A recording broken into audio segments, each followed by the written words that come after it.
কি বলছিলাম, স্বামী আর স্ত্রী এদের সম্পর্ক পোশাকের মতো। পোশাক যেমন নিকটের, স্বামী স্ত্রীও এত নিকটের, একে অপরের জন্য শান্তি আর শান্তি। বলেন সুবহানাল্লাহ। সম্পর্ক ভালো করুন। বাড়ি যখন যাবেন স্ত্রীকে সালাম দিন। বন্ধুগণ, স্ত্রীকে সালাম দেওয়া যাবে না? হঠাৎ করে দিলে স্ত্রী মনে করবে মতলব কি, বলবেন বউ ভয় পাও না। একদিন আমি ভুল করেছি, ওয়াজ শুনতে গেছিলাম, এই বিষয়টা আমাদের ভুল হয়ে গেছে, এখন থেকে আমি তোমার সালাম দেবো। বলেন আলহামদুলিল্লাহ। বন্ধুগণ, স্বামী স্ত্রী শান্তি, কিন্তু আজকে সমাজে স্বামী স্ত্রী অশান্তি, ঝগড়াঝাটি, মারামারি, কত কিছু মামলা মোকদ্দমা স্বামী স্ত্রী নিয়ে হয়। এটা হওয়ার কথা নয়। আমি এর জন্য বলে থাকি, যেখানেই ওয়াজ করতে যাই সেখানে আমি এই কথাটা বলি, স্বামী স্ত্রী এক জায়গায় থাকলে ঝগড়া তো একটু হয়ই, সেটাকে অস্বীকার করছি না, কিন্তু ঝগড়াটা কায়দা আছে একটা, সেই কায়দাটা আপনাদেরকে শিখাই দিই, শিখবেন। সেটা হলো, যেদিন দেখবেন ঝগড়া হবেই সেই দিন দুজনে যুক্তি করবেন বিকালের দিকে, জাস্ত ঝগড়া হবেই, কোন রকম বাদ দেওয়ার সুযোগ নেই। একটা কাজ করো, মেহমান হতে এসছে, ওরা যদি দেখে ফেলে সর্বনাশ, সারে সর্বনাশ, চলো দুজনে মিলে তাড়াতাড়ি করে রান্না করে ফেলি, ছেলে পেলে বাচ্চাদেরকে খাওয়াই ঘুম পাড়ায় দিই, এরপরে দুজন হাত ধরাধরি করে কোথাও চলে যাবেন, মাঠে টাটে কোথাও, সারা রাত ধরে মনের আনন্দে ঝগড়া করবেন, কোনো সমস্যা নাই। বাড়ি ঝগড়া করলে সমস্যা কি? সমস্যা কি শোনেন, আপনি যে বলেন আমার ছেলে আমারে খাদ্য দেয় না, আমার বিটার বউ আমার দেখতে পারে না, এটা তো এমনি হয় না, এরও তো একটা শানে নুজুল আছে, শানে নুজুল আছে না? কারণ শোনেন, বাচ্চাটা যখন ছোট ছিল, আপনি ওই বাচ্চার মার গালে একটা থাপ্পড় দিয়েছিলেন, ওই বাচ্চার সামনে তার মাকে অপমান করেছিলেন, বাচ্চা তার ছোট্ট চোখে দেখেছিল, সে বুঝতে পারে নাই, সে চিন্তা করেছে বাপও আপন মাও আপন, এরা কত ভালোবাসাবাসি করে, আজকে এরকম করছে কেন, সে বুঝতে পারে না। আপনি নবাবজাদার মতো একটা থাপ্পড় মেরে চলে গেলেন, মা বাচ্চাটাকে কোলে নিয়ে ঝরঝর করে কাঁদতে থাকলো, ছোট্ট বাচ্চাটা তার কষি হাতে মায়ের চোখ মুছায় আর বলে, মা তুমি কেঁদো না, বড় হলে আমি তোমাকে দেখবো, ঠিক কিনা বলেন? এজন্য আপনি মনে করছেন আমার বউ, ওকে তো আমি মারবই, কিন্তু আপনি ভুলে যাচ্ছেন ও শুধু আপনার বউ না, ও কিন্তু কারো মা, কারো মেয়ে, কারো খালা, কারো মামি, ঠিক কিনা বলেন? আপনি আপনার স্ত্রীকে মারতে গিয়ে কত মানুষের কলিজাকে টুকরা টুকরা করে দিলেন, কেমনে শান্তি হবে? তাই হুজুর পাক সাল্লাল্লাহু আলাইহি ওয়াসাল্লাম বলেছেন, তোমাদের ভিতর সেই ব্যক্তি উত্তম যে তার স্ত্রীর কাছে উত্তম, আর আমি বিশ্ব নবী আমার স্ত্রীদের কাছে উত্তম। বলেন সুবহানাল্লাহ। বন্ধুগণ, আমরা সুন্নত বলতে শিখেছি দাড়ি, সুন্নত বলতে শিখেছি টুপি, সুন্নত বলতে শিখেছি লম্বা জামা, এগুলো তো সুন্নত, কোনো সন্দেহ নাই, কিন্তু সুন্নাত শব্দের অর্থ হলো লাইফ স্টাইল, রাসূলের জীবন যাপন পদ্ধতি। বলেন সুবহানাল্লাহ। রাসূল পাক সাল্লাল্লাহু আলাইহি ওয়াসাল্লাম পূর্ণিমার রাতে হযরত আয়েশা আমাদের মা 6 লক্ষ হাদিসের হাফেজা, সমগ্র কোরআনের হাফেজা, বলেন সুবহানাল্লাহ, রাসূলের ঘরে এসেছিলেন মাত্র 9 বছর বয়সে। হুজুর তাকে কিভাবে তৈরি করেছিলেন দেখুন। মদিনার রাত, গভীর রাত, পূর্ণিমার রাত, নীরব নিস্তব্ধ মদিনা নগরী, আমাদের মা উম্মাহাতুল মুমিনিন হযরত আয়েশার হাত ধরে তিনি বের হলেন মদিনার রাস্তায়, হেঁটে বেড়াচ্ছেন। কি মনে হলো? বলছেন, আয়েশা চলো না দুজনে একটু দৌড় দেই। এই মাদ্রাসার সুপার সাহেব কিংবা মসজিদের কোন ইমাম যদি এই কাজ করে, কাবিল নগরের লোকেরা যদি হঠাৎ করে তাকায় দেখে ইমাম সাহেব আর তার বউ দৌড়ানো পাল্লা দিচ্ছে, চাকরি থাকবে? বলবে বেটা নায়ক হয়েছ, নায়ক হয়েছ, গোটা বিশ্বের মহানায়ক আর গোটা বিশ্বের ফার্স্ট লেডি আমাদের মা হযরত আয়েশা সিদ্দিকা রাদিয়াল্লাহু তাআলা আনহা, আর সারা বিশ্বের মহানায়ক মুহাম্মদুর রাসূলুল্লাহ সাল্লাল্লাহু আলাইহি ওয়াসাল্লাম। সংসারের ঔষধ কি তিনি জানেন, তিনি হাত ধরে দৌড়াচ্ছেন। হযরত আয়েশা বলছেন, হুজুরকে পাশ ফেলে আমি লক্ষ্যবস্তু ছুঁয়ে ফেললাম, আর ঘুরে দাঁড়িয়ে হাসতে হাসতে বললাম, আপনি নবী হতে পারেন কিন্তু আমার সাথে দৌড়ে পারলেন না। হুজুর রাগ করেন নাই, বেয়াদবি মনে করেন নাই, হুজুরও হেসেছেন, আমার বিজয়কে তিনি উপলব্ধি করেছেন। বলেন সুবহানাল্লাহ। আমাদের মা বলছেন, এরপরে বেশ কিছুদিন চলে গেল, এই দৌড়ানোটা একদিন হয় নাই, এরপরেও হয়েছে। হুজুর বলেছেন, আয়েশা চলো আরেকবার দৌড়াই। হযরত আয়েশা বলছেন, আগের তুলনায় আমার শরীরটা একটু ভারী হয়ে গিয়েছিল। হুজুর আবার সেই দৌড়ানো পাল্লা দিল, প্রতিযোগিতা। আমি হুজুরের সঙ্গে দৌড়িয়ে পারলাম না, হুজুর আমাকে পিছনে ফেলে দৌড়িয়ে সেই লক্ষ্যবস্তু ছুঁয়ে ঘুরে দাঁড়িয়ে বলছে, আয়েশা ওই সেদিনের জবাবটা আজকে দিয়া দিলাম। বলেন সুবহানাল্লাহ।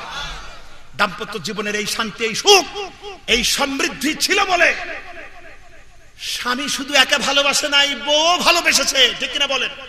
একতরফা ভালোবাসা হয় না। বোর সাথে গন্ডগোল হবে, চার দোকানে বসে বন্ধু বান্ধবের সামনে গল্প করবেন, এটা হারাম, ঠিক কিনা বলে? হবে না। আপনি পোশাক, আল্লাহ বলছেন পোশাক, পোশাক যেমন আপনার ঘা খতগুলো ঢেকে রাখে, কবে কোথায় পেট ফুটা হয়েছিল এগুলো ঢেকে রাখে, ঠিক এভাবেই আপনিও স্ত্রীর ত্রুটি ঢেকে রাখবেন। হুজুর এই স্নেহ মমতা দেখিয়েছিলেন, এবার দেখুন আমাদের মা কি ভালোবাসা দেখিয়েছে, একটু তাকিয়ে দেখেন। হুজুরে পাক সাল্লাল্লাহু আলাইহি ওয়াসাল্লাম একটা তক্তার উপরে বসে আছেন, হযরত আয়েশা রাদিয়াল্লাহু তাআলা আনহা মাথার উপরে পানি ঢালছেন, পানি বেয়ে বেয়ে যাচ্ছে। হুজুর হঠাৎ দেখলেন পানির ভিতরে রক্তের মতো লাল লাল মনে হয়। তিনি তখন বলছেন, আয়েশা, পানির ভিতরে রক্তের মতো লাল দেখা যায় কেন?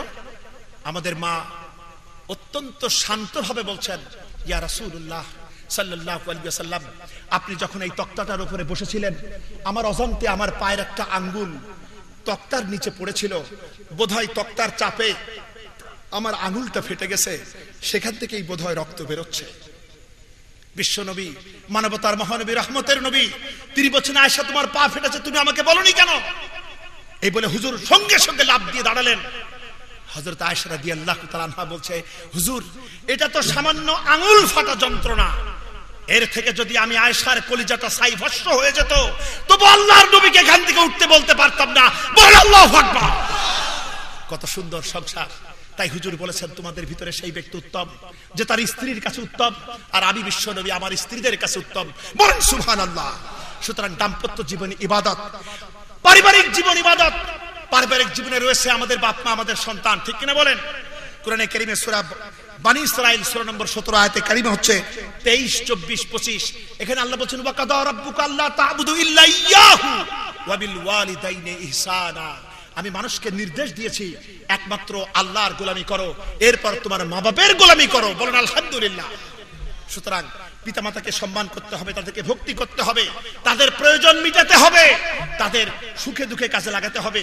আমাদের সমাজে ছেলেরা কি করে, বাপ মা বুড়া হয়ে গেলে গাল দেয়, কথাবার্তা ভাল লাগে না, বলে বুড়া তো ভ্যান ভ্যান করে কেন, আবার বলে বুড়াটা মরে না কেন।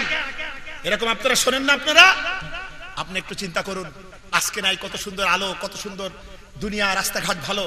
এমন একটা সময় ছিল যখন আলো ছিল না, কারেন্ট ছিল না, বাতি ছিল না, ভালো ডাক্তার পাওয়া যেত না। আপনি ছোট মানুষ, আপনার ডায়রিয়া হয়েছে, কলেরা হয়েছে, গভীর রাত্রে মা কি করবে?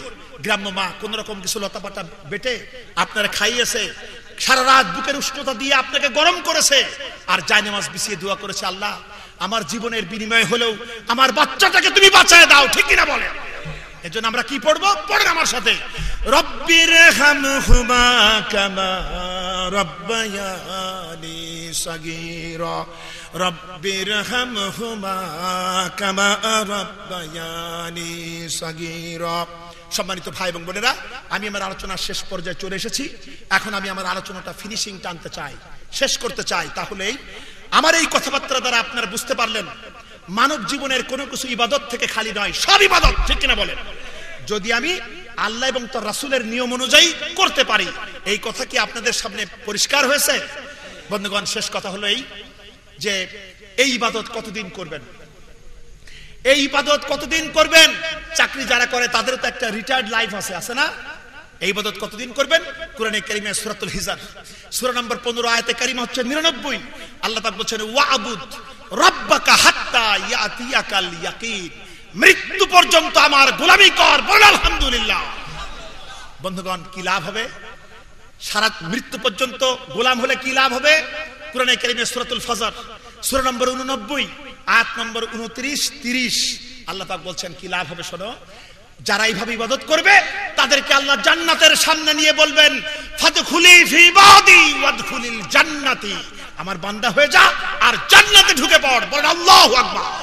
ظلمنا أنفسنا وإن لم تغفر لنا وترحمنا لنكونن من الخاسرين ربنا لا تزغ قلوبنا بعد إذ هديتنا وهب لنا من لدنك رحمة إنك أنت الوهاب رب ارحمهما كما ربياني صغيرا رب ارحمهما كما ربياني صغيرا رب العالمين।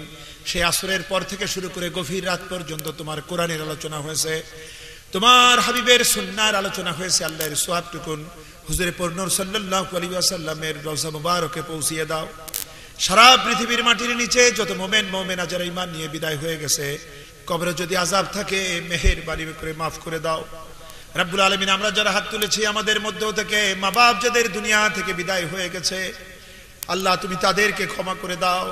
আমাদের আব্বা আম্মার জীবনের নেক আমলগুলিকে কবুল করো, তাদের গুনাহগুলিকে মেহেরবানি করে ক্ষমা করে দাও। আমাদের আব্বা আম্মা যার যার বেঁচে আছে আল্লাহ সেই পিতা মাতাকে সুস্থ রাখো, নেক হায়াত তুমি বাড়িয়ে দাও।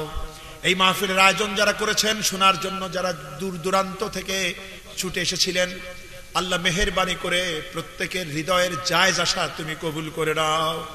কোরআনে কারীমের এই মাহফিলকে কিয়ামত পর্যন্ত তুমি অক্ষুণ্ণ রাখো। এই কাবিল নগর, এখানকার এই সুন্দর মাদ্রাসাটি যেন আরো সুন্দরভাবে দিনের আলো ছড়াতে পারে তৌফিক তুমি দান করে দাও। যারা এই মাদ্রাসার অতীতে শিক্ষক ছিলেন, এখন যারা আছেন, প্রত্যেকের প্রতি তুমি রহম করো। প্রত্যেককে দিনী যোগ্যতার সাথে তাদের দায়িত্ব পালনের তৌফিক তুমি দান করে দাও। রাব্বুল আলামিন, গতবার এই মাহফিলে এসে যাদেরকে দেখেছিলাম তাদেরকে এবার দেখতে পাই নাই। আল্লাহ কে কিভাবে আছে, কি কোথায় আছে, আল্লাহ তুমি সব থেকে ভালো জানো। আল্লাহ তুমি মেহেরবানি করে কবুল করে নাও। রাব্বুল আলামিন, আমাদের ভিতরে যারা অসুস্থ আছে তাদের রোগ ব্যাধি মেহেরবানি করে মাফ করে দাও। আমাদের ভিতরে যারা ঋণগ্রস্ত আছে তাদেরকে ঋণ পরিশোধের তৌফিক তুমি দান করে দাও। এই মাহফিলে ব্যাপক অল্প দিনের ভিতরে ব্যাপক খরচ হয়ে গিয়েছে, আল্লাহ মাহফিল কমিটি যেন ঋণগ্রস্ত না থাকে তৌফিক তুমি দান করে দাও। মানুষের হৃদয়কে দ্বীনের জন্য তুমি আগ্রহী করে দাও। তোমার কোরআন সুন্নাহর ইলম অর্জনের জন্য অন্তরের ভিতরে অসীম পিপাসা তুমি আমাদেরকে জাগ্রত করে দাও। মা বোনেরা কষ্ট করে সংসার গুছিয়ে রেখে বাচ্চা কোলে কাকে নিয়ে তারা নীরবে তোমার কোরআনে কারীম শুনেছে এই ময়দানে। আল্লাহ আমাদের মা বোনদেরকে হযরত আয়েশা, হযরতে খাদিজা, হযরতে ফাতিমা রাদিয়াল্লাহু তাআলা আনহুমাদের সঙ্গে হাসর নসিব করে দিয়ে দাও। আল্লাহ মা বোনদের দাম্পত্য জীবনকে সুন্দর করো। স্বামী সংসার সন্তান নিয়ে সুখে শান্তিতে থাকার তৌফিক দাও। যারা নিঃসন্তানী তাদেরকে নেক সন্তান তুমি দান করে দাও। রাব্বুল আলামিন, আমাদের মা বোনদের এমন অনেক অসুখ আছে যারা লজ্জায় ডাক্তারকে বলতে পারে না, তুমি তাদের ডাক্তার হয়ে যাও। রাব্বুল আলামিন, অবাধ্য সন্তান গুলাকে মা বাপের বাধ্য করে দাও। আল্লাহ আমাদের বাপ মাকে ইমানদার করো, পরহেজগার করো, তোমার দ্বীনের মুজাহিদ হিসেবে কবুল করো। আল্লাহ এই মাদ্রাসার থেকে দ্বীনি আলো গোটা গ্রামকে, আশেপাশের এলাকাকে যেন আলোকিত করে ফেলে।